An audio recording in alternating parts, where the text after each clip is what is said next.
ಓಂ ಶ್ರೀ ಗುರುಭ್ಯೋ ನಮಃ. ಹರಿ ಓಂ. ಒಬ್ಬ ಶಿಷ್ಯ ಅವರನ್ನು, ಅಮ್ಮ, ನಿಮಗೂ ಸಂಸಾರದ ಕಷ್ಟದ ಅನುಭವ ಆಗುತ್ತದೆಯೇ ಎಂದು ಪ್ರಶ್ನಿಸುತ್ತಾನೆ. ಆಗ ಶ್ರೀಮಾತೆಯವರು ಹೇಳುತ್ತಾರೆ, ಆಗದೇ ಇರುತ್ತದೆಯೇನಪ್ಪ. ಬೆಂಕಿಯ ಹತ್ತಿರ ಯಾರೇ ಕುಳಿತರೂ ಶಾಖದ ಅನುಭವ ಆಗಿಯೇ ಆಗುತ್ತದೆ. ಶ್ರೀಮಾತೆಯವರು ನಿಮ್ಮ ಹಾಗೆ ಸಂಸಾರದ ನಡುವೆ ವಾಸವಾಗಿದ್ದರು. ಆದರೆ ಅವರು ನಿರ್ಲಿಪ್ತರಾಗಿ ಅನಾಸಕ್ತರಾಗಿ ವಾಸವಾಗಿದ್ದರು. ಹಾಗಂತ ಸಂಸಾರದ ಕಷ್ಟ ದುಃಖ ಕೋಟಲೆಗಳ ಆ ಶಾಖ ಅವರಿಗೆ ತಾಗುತ್ತಿತ್ತು. ಆದರೆ ಅವರು ನಿರ್ಲಿಪ್ತರಾಗಿ ಇರ್ತಾಯಿದ್ರು.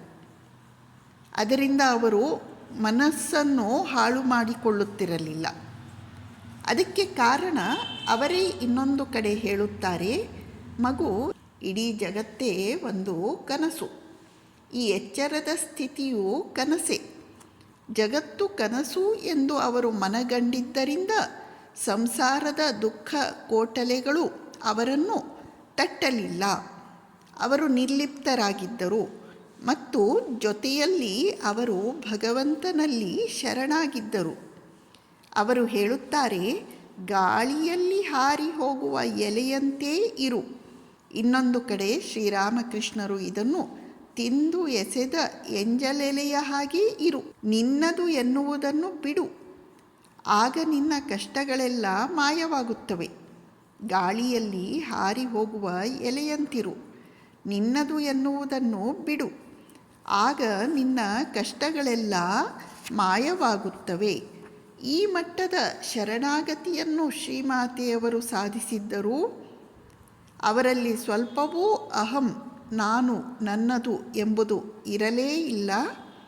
ಆದ್ದರಿಂದ ಕಷ್ಟಗಳು ಅವರನ್ನು ತಟ್ಟಲಿಲ್ಲ. ಅವರೇ ಹೇಳುತ್ತಾರೆ, ನೀವು ಎಲ್ಲೇ ಇರಿ, ಏನೇ ಮಾಡುತ್ತೀರಿ, ಯಾವಾಗಲೂ ಶ್ರೀರಾಮಕೃಷ್ಣರನ್ನು ಹಿಡಿದುಕೊಂಡಿರಿ. ನೀವು ಎಲ್ಲೇ ಇರಿ, ಏನೇ ಮಾಡುತ್ತೀರಿ, ಯಾವಾಗಲೂ ಶ್ರೀರಾಮಕೃಷ್ಣರನ್ನು ಹಿಡಿದುಕೊಂಡಿರಿ.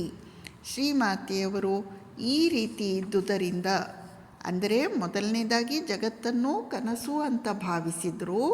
ಎರಡನೇದಾಗಿ ಅಹಂಕಾರ ರಹಿತರಾಗಿ ತಿಂದು ಎಸೆದ ಎಂಜಲೆಲೆಯ ಹಾಗೆ ನಿರಭಿಮಾನದಿಂದ ಸಂಸಾರದಲ್ಲಿ ಇದ್ದರು. ಮತ್ತು ಯಾವಾಗಲೂ ಅವರು ಶ್ರೀರಾಮಕೃಷ್ಣರನ್ನು ಹಿಡಿದುಕೊಂಡಿದ್ದರು.